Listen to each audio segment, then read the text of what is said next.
BYU 38, and number 13 Kansas State only had 9 points in this game. And you know what? BYU fans, rightly so, are coming at us in the comments saying, hey, we told you guys so. They were right. There's not a hold up. There's not even a soul in Provo who thought they were winning by 30. Not by 29. Not by 30. Not by 30. No. Some of them said they were going to win. I'll give them that. But, Dawn, I mean, we were wrong about this game, hand up. And it was impressive what the BYU Cougars did to the Kansas State Wildcats. Go over the highest grade players from this game, starting with the BYU Cougars. At number 1 is Jacob Robinson, the corner at 84.6. Chase Roberts at a 79. Your guy, Jake Retzlaff, Dawn, at a 77.9. Harrison Taggart at a 76.5. And Siani Umoa at a 75.4. Let's go over to the Kansas State side of the ball for their 5 highest grade players. Easton Kilty, the offensive tackle, at a 78.8. Austin Romaine, the 73.3. Garrett Oakley at a 72.7.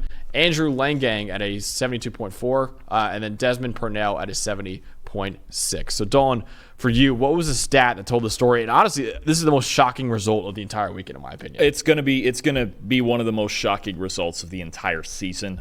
Look, not just I understand you in a close game on the road. Look, Lavelle Edwards Stadium is a hostile environment. It is, especially late at night like that. But for K-State to go out and lose this game by 29 and get soundly beaten in all 3 phases. It wasn't just, it wasn't Jake Retzlaff. I thought if BYU was going to win this game, he was going to have to play a perfect game. Yep.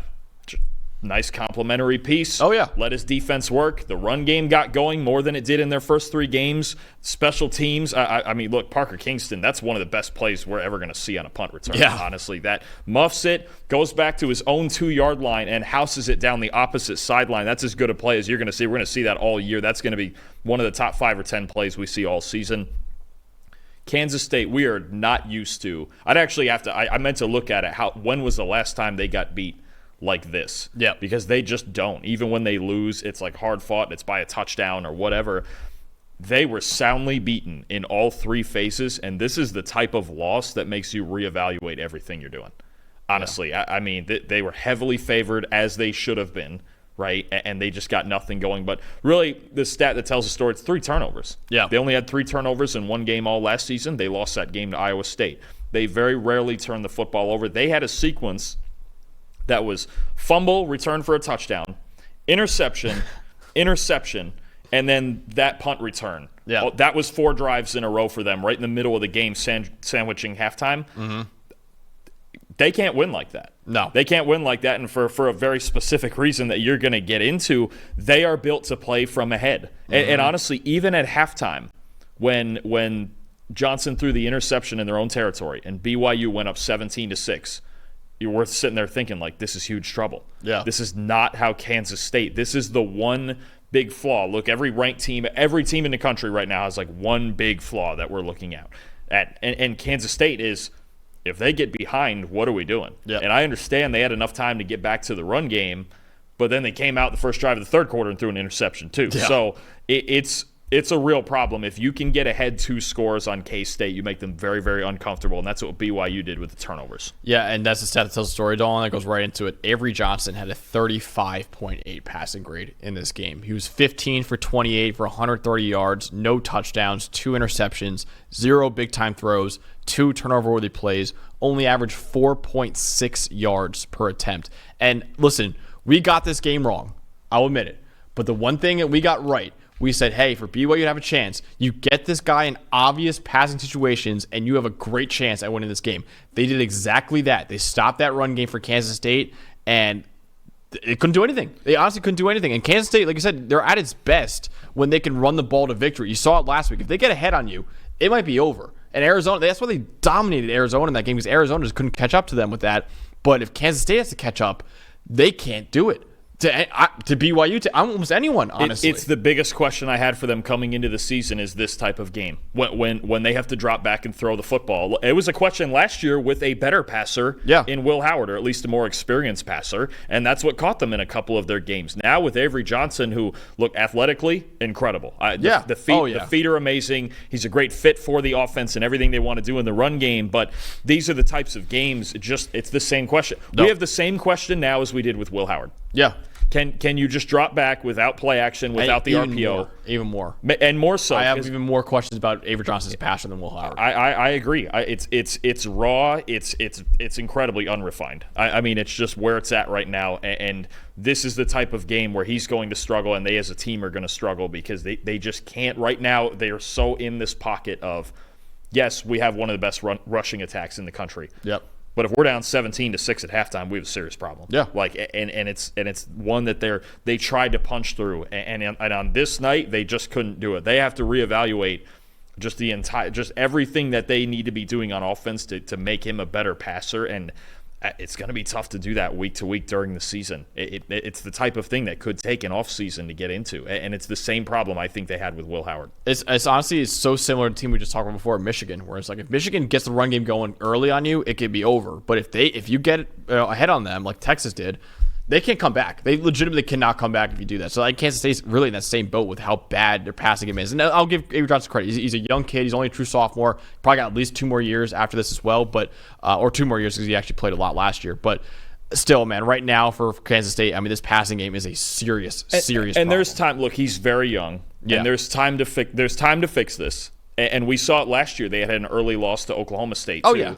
And they bounced back and got themselves at least in contention, right? Yeah. And I believe if they didn't lose on a tiebreaker out of the title game, they were very close still. They got back into it.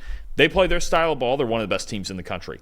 It's when they don't get to do that they have real problems. Yeah, it's exactly the Arizona game where you're like, I didn't learn anything about Kansas State, honestly, from the Arizona win. It was like, this is just who they are. Yeah. And they did exactly that. And honestly, it's the same thing Kansas State now. To an extent, this is also who they are. Yeah, it's the opposite side. If they turn, and any team, honestly, but more so with them, if they turn the ball over and they have to throw the football, this is who they are. Yeah. And I mean, now, would I expect them to lose by 30 and have breakdowns on special teams and even towards the end of the game in run defense? I mean, look, BYU was the more physical team in this game. Which is shocking to say with K-State. I mean, they have to go back to the drawing board a bit. There's still time to recover from this, and Johnson is so young that this was bound to happen once or twice, but it's a big loss. This game kind of turned the Big 12 a little bit upside down. It absolutely did. And listen, we're talking a lot about Kansas State right now, and obviously so because they're a top 15 team that got blown out by an unranked team. Dalton, let's give some love and then give some roses to the BYU Cougars. What was the most impressive part about their game? Absolutely. I'll narrow in on one thing in a second, but the most impressive part first is that, again, it's not that often that a team, especially at this level, gets wins just in all 3 phases. BYU, I'll tell you what, they play that well-rounded football all year, they're going to win a lot of games. Yep. This is not just the first 3 weeks they were scratching by defense. Obviously, they played Wyoming and another soft opponent, and they got a grinding win against SMU, and Retzloff was kind of the center of their offense. This level of balance in all 3 phases, that's a different football team. That's a different BYU team than we saw the first 3 weeks. And all of a sudden, if they play like that, maybe they won't play that well every week because that's just crazy good the way they played last night. But now we're on to something with BYU, right? This was the prove-it game, and they proved something. I'm going to go to their linebackers, very specifically Harrison Taggart and Jack Kelly. And they had a couple other guys play some snaps, but those are the 2 main guys. I talked about how hard it is to play linebacker against Kansas State, right? BYU's linebackers in this game put up a 76.3 overall grade together. That is the second highest against Kansas State since 2019. Wow. Only one game. Actually, again, last year's Iowa State game for K-State. That's the only game higher. It's one of the hardest offenses in the country to play linebacker against. Iowa State is great at linebackers too. Caleb Bacon, and you're talking about so much influence, guard pulling, option, Avery Johnson flying all over the place. They were terrific in this game. This is as good as you can play linebacker against K-State, and it made all the difference in the world. Again, I think last year, the cumulative grade for linebackers against K-State was like a 42 or something, and this group of guys, Taggart and Kelly especially, Taggart at a 76.5, Kelly at a 70.1.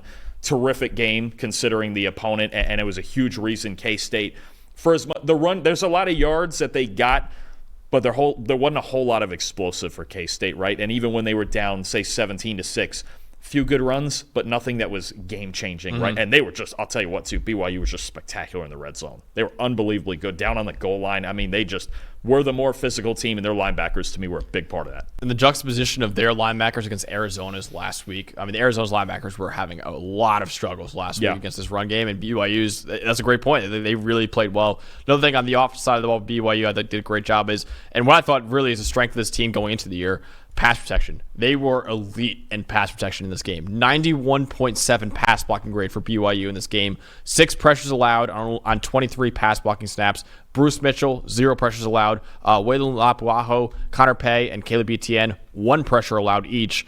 Those 6 pressures, also, Dalton, they were the only times that any BYU pass blocker was beaten all game. And if you're wondering what I mean by that, really, you can beat the offensive lineman or whoever's blocking you and still not get a pressure because the quarterback gets rid of the ball that quickly. But we still chart that at PFF. You know, if your lineman gets beat and he doesn't allow pressure, it's not a win for him.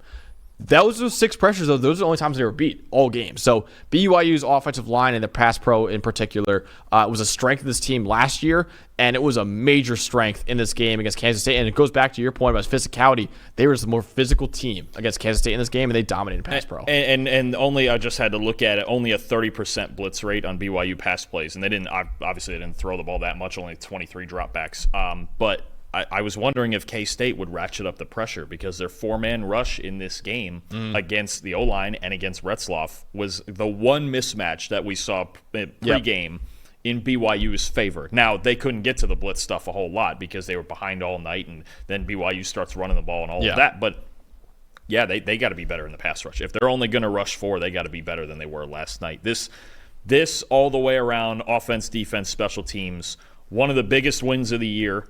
Obviously for BYU, for any team, one of the best wins of the year, one of the most well-rounded wins of the year. There's not enough we can say about BYU's entire football team. They play like that or something like that every week, we start talking about them a lot more. I think to Jake Retzlaff, shout out to him because obviously the motivation of that graphic of you having him that low, and now, it's working out. Yeah, look, I get him, quarterback, anyone. You can name anyone on this team, and they played well last night. It's as sound a win as you're going to see all year. He suits up, puts his shoulder pads on, puts his helmet on right before he runs out of the tunnel. He's like, I'm going to prove Dalton Washburn wrong today. And honestly, listen, I respect guys. I love it. I've mentioned this with Dylan Raiola. I've mentioned it in a few other games. I respect guys who understand the situation and the assignment. And he did.